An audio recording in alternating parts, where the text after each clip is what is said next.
Hello friends, आज camera है power window switch की तरफ। तो आज की वीडियो हमारी पावर विंडो के ऊपर है, लेकिन ये कोई ऐसी वीडियो नहीं है जो आपको हर जगह मिल जाए।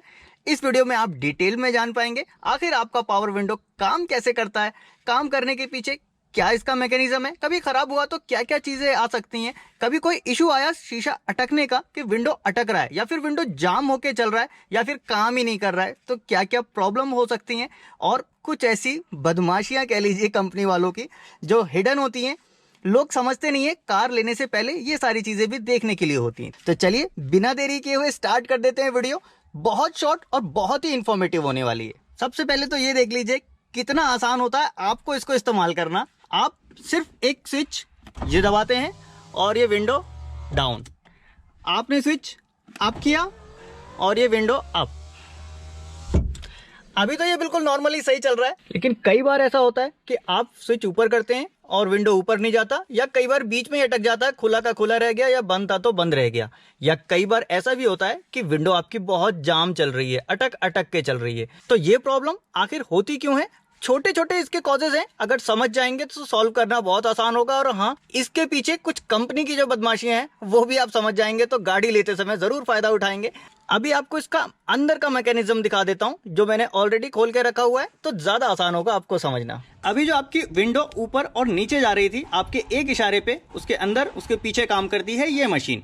ये मशीन सिर्फ एक फ्रेम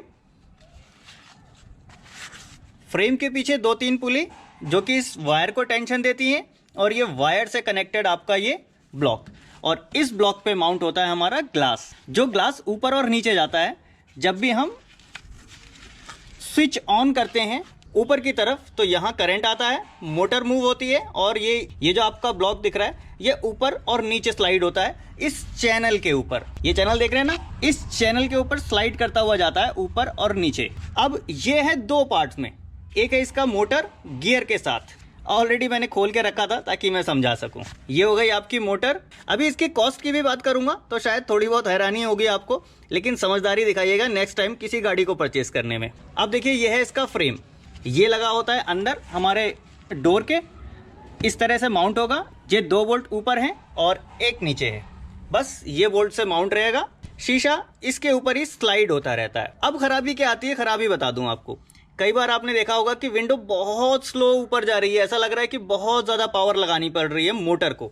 मोटर है ये, जब इस मोटर को ज़्यादा पावर लगानी पड़ेगी और ये लंबे टाइम तक चलता रहेगा तो आपकी मोटर फूकने के चांस हैं, गियर खराब होने के चांस हैं। तो जो प्रॉब्लम स्टार्ट होती है विंडो में, स्टार्ट यहीं से होती है कि जब विंडो स्लो चलने लगती है। स्लो क्यों चलने लगती है वो समझ लीजिए। ये चैनल दिख रहा है आपको, इस चैनल में जब यहाँ पे गंदगी जमा हो जाएगी, या फिर ये जो पुली दिख रही है आपको, इस पुली में गंदगी जमा हो जाएगी। एक बार इसको स्लाइड करके दिखाता हूँ कैसे। मैं इसको हाथ से ही नीचे करता हूँ और देखना आप, ये देखो घूमा, ये नीचे गया, इसको पलट दिया मैंने, ये वापस गया, ठीक।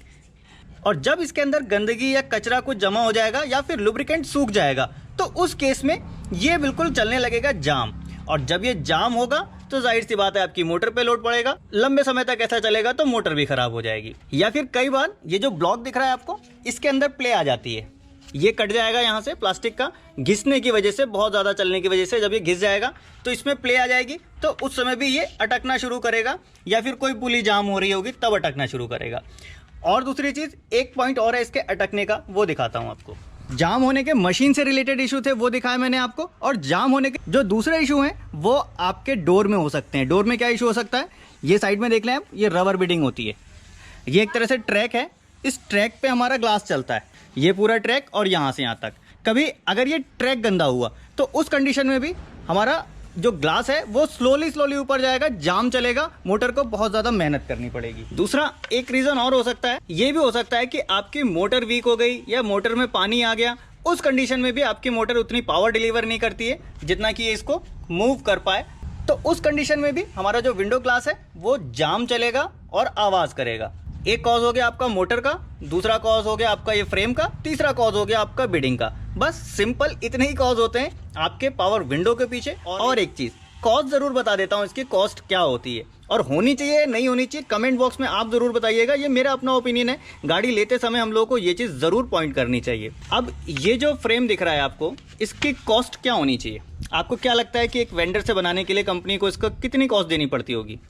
इसका वेट अप्रॉक्स में देखूंगा तो लगभग आधा किलो के ऊपर है। मतलब एक 500 ग्राम का स्टील मान लीजिए, 1 किलो भी मान लीजिए मोटा मोटा, और स्टील भी नहीं, जीआई शीट है, जीआई शीट, प्लास्टिक ब्लॉक और ये वायर 2-3 पुली। अब इसकी जो कॉस्टिंग मेरे हिसाब से इसको बनवाने में कंपनी को आती होगी, क्योंकि कंपनी बल्क में बनवाती है, तो मुश्किल से 300 रुपये, हद से हद हुआ तो 400 रुपये, इससे ऊपर इसकी कॉस्टिंग बनाने के लिए आएगी नहीं।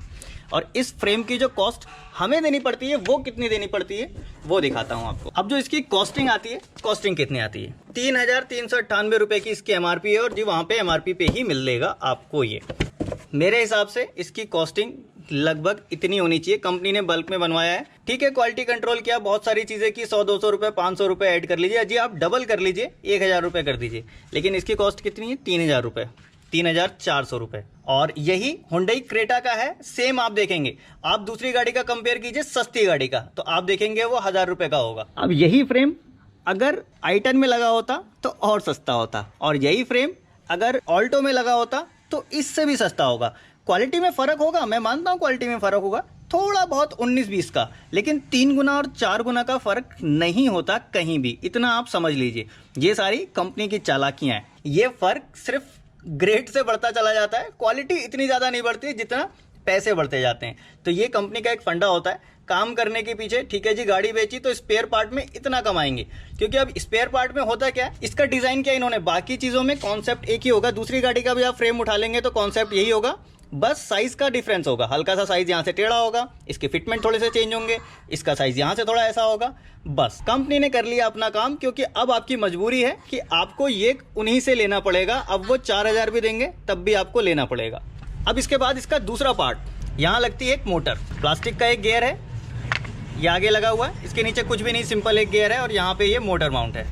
मोटर मेड इन चाइना, सबको मालूम है, चाइना इन चीज़ों में आगे। अब ये जो मोटर है ये लगती है यहाँ पे।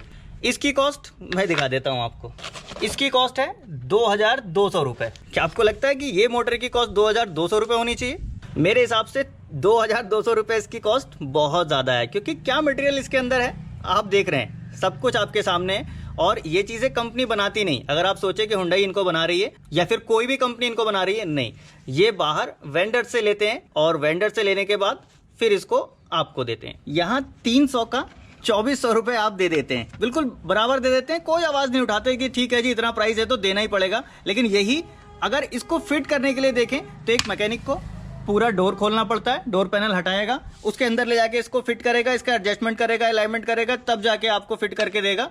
और वो अगर 300-400 रुपये आपसे मांगता है तो आप उसको बोलोगे भाई साहब 200 रुपये ले लो, इतने ज़्यादा क्यों ले रहे हो, ये तो बहुत ज़्यादा है। जबकि उसने इनफ मेहनत की है, टाइम दिया है, सब कुछ है। लेकिन मोटा मोटा कहने का मतलब ये है कि स्पेयर पार्ट्स काफ़ी ज़्यादा कॉस्टली कर देती है कंपनी गाड़ी बेचने के बाद। कुछ कंपनी ऐसी हैं जिनके स्पेयर पार्ट आपको बहुत सस्ते मिलेंगे, रीजनेबल प्राइस पे मिलेंगे, लेकिन हम वो चीज़ को कंसीडर नहीं करते। हम कंसीडर क्या करते हैं? वेंटिलेटेड सीट, बेवजह के कॉस्मेटिक फीचर्स, इंजन में कोई दम नहीं है चलेगा, दिखने में अच्छी होनी चाहिए, बहुत सारी चीज़ें लोग करते हैं। लेकिन ये जो स्पेयर पार्ट्स हैं, मेंटेनेंस कॉस्ट है, ये सारी कॉस्ट भी गाड़ी लेने से पहले कंसीडर करनी चाहिए। हर कोई इन चीज़ों को तरफ फोकस नहीं करता, तो छोटी छोटी चीज़ें हैं, कार लेते समय उन चीज़ों को भी ध्यान में रखिए। और इस वीडियो को बनाने का मेरा मोटा मोटा मकसद ये था कि इन केस कभी आपके पास ये प्रॉब्लम आती है तो आप समझ जाएंगे प्रॉब्लम किस वजह से आ रही है, और ज़रूरत पड़ेगी तो इसको क्लीन कर लेंगे, ट्रैक को क्लीन कर लेंगे, इसको दोबारा से लुब्रिकेट कर लेंगे, और बहुत ज़्यादा ज़रूरत होगी, ख़राब हो गया, तब इस फ्रेम को कर लेंगे चेंज, या फिर ये मोटर को कर लेंगे चेंज।